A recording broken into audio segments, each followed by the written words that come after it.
And this point on division, which is a trademark of all theistic religions, brings us to our second failure of awareness, the false assumption of separation through the rejection of the symbiotic relationship of life. Apart from the understanding that all natural systems are emergent, where all notions of reality will be constantly developed, altered, and even eradicated, we must also understand that all systems are, in fact, invented fragments, merely for the sake of conversation. For there is no such thing as independence in nature. The whole of nature is a unified system of interdependent variables, each a cause and a reaction, existing only as a concentrated whole. You don't see the plug connected to the environment, so it looks like we're free, wandering around. Take the oxygen away, we all die immediately. Take plant life away, we die. And without the sun, all the plants die. So we are connected. We really must take into account the totality. This isn't just a human experience on this planet. This is a total experience. And we know we can't survive without plants and animals. We know we can't survive without the four elements, And so when are we going to really start taking that into account?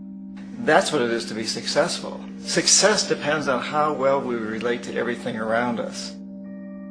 I'm very aware of the fact that my grandson cannot possibly hope to inherit a sustainable, peaceful, stable, socially just world unless every child today growing up in Ethiopia, in Indonesia, in Bolivia, in Palestine, in Israel also has that same expectation. You got to take care of the whole community or you're going to have serious problems. And now we have to see that the whole world is the community.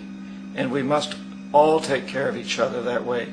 And it's not just a community of human beings. It's a community of plants and animals and elements. And we really need to understand that. That's what's going to bring us joy, too, and pleasure. That's what's missing in our lives right now. We can call it spirituality, but the fact of the matter is joy comes from that bliss of connectedness. That's our God spirit. That's that side of ourselves that really feels it. And you can feel it deep inside you. It's this amazing, wonderful feeling. And you know it when you get it. You don't get it from money. You get it from connection. Now, if that isn't a hazard to this country, how are we going to keep building nuclear weapons? You know what I mean? What's going to happen to the arms industry when we realize we're all one?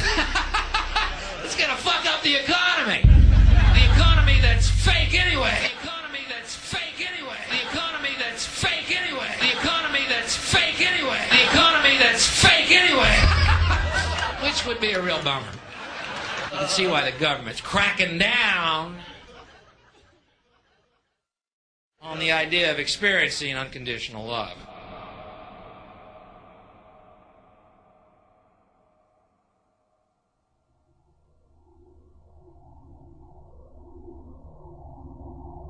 Once we understand that the integrity of our personal existences are completely dependent on the integrity of everything else in our world, we have truly understood the meaning of unconditional love. For love is extensionality, and seeing everything as you and you as everything can have no conditionalities. For, in fact, we are all everything at once. If it's true that we're all from the center of a star, every atom in each of us from the center of a star, then we're all the same thing. Even a Coke machine or a cigarette butt in the street in Buffalo is made out of atoms that came from a star. They've all been recycled thousands of times, as have you and I. And therefore, it's only me out there.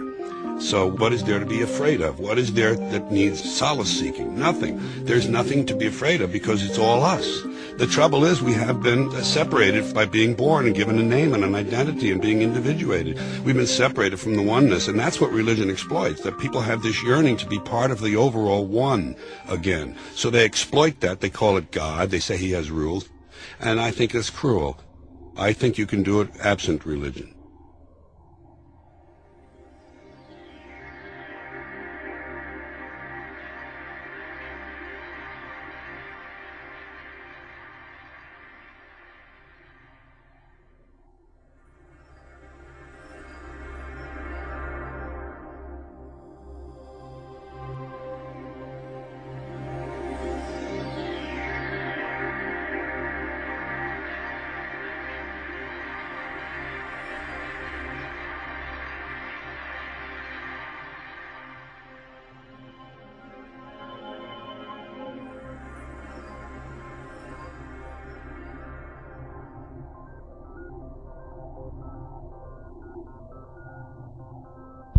It's time to claim the unity our outmoded social systems have broken apart, and work together to create a sustainable global society where everyone is taken care of and everyone is truly free. Your personal beliefs, whatever they may be, are meaningless when it comes to the necessities of life. Every human being is born naked, needing warmth, food, water, shelter. Everything else is auxiliary. Therefore, the most important issue at hand is the intelligent management of the Earth's resources. This can never be accomplished in a monetary system, for the pursuit of profit is the pursuit of self-interest, and therefore imbalance is inherent. Simultaneously, politicians are useless, for our true problems in life are technical, not political. Furthermore, ideologies that separate humanity, such as religion, need strong reflection in the community in regard to its value, purpose, and social relevancy. Hopefully, through time, religion will lose its materialism and basis in superstition and move into the useful field of philosophy. The fact is, society today is backwards, with politicians constantly talking about protection and security rather than creation, unity, and progress. The U.S. alone now spends about $500 billion annually on defense. That is enough to send every high school senior in America to a 4-year college. In the 1940s, the Manhattan Project produced the first true weapon of mass destruction. This program employed 130,000 people at an extreme financial cost. Imagine what our life would be like today if that group of scientists, instead of working on a way of killing people, worked on a way to create a self-sustaining, abundant world. Life today would be very, very different if that was their goal. Instead of weapons of mass destruction, it is time to unleash something much more powerful. Weapons of mass creation. Our true divinity is in our ability to create, and armed with the understanding of the symbiotic connections of life, while being guided by the emergent nature of reality, there is nothing we cannot do or accomplish. Of course, we face strong barriers in the form of established power structures that refuse to change. At the heart of these structures is the monetary system. As explained earlier, the fractional reserve policy is a form of slavery through debt, where it is literally impossible for society to be free. In turn, free market capitalism in the form of free trade uses debt to imprison the world and manipulate countries into subservience to a handful of large business and political powers. Apart from these obvious amoralities, the system itself is based on competition, which immediately destroys the possibility of large-scale collaborations for the common good, hence paralyzing any attempt at true global sustainability. These financial and corporate structures are now obsolete, and they must be outgrown. Of course, we cannot be naive enough to think that the business and financial elite are going to subscribe to this idea, for they will lose power and control. Therefore, peaceful yet highly strategic action must be taken. The most powerful course of action is simple. We have to alter our behavior to force the power structure to the will of the people. We must stop supporting the system. The only way the establishment will change is by our refusal to participate, while continuously acknowledging its endless flaws and corruptions.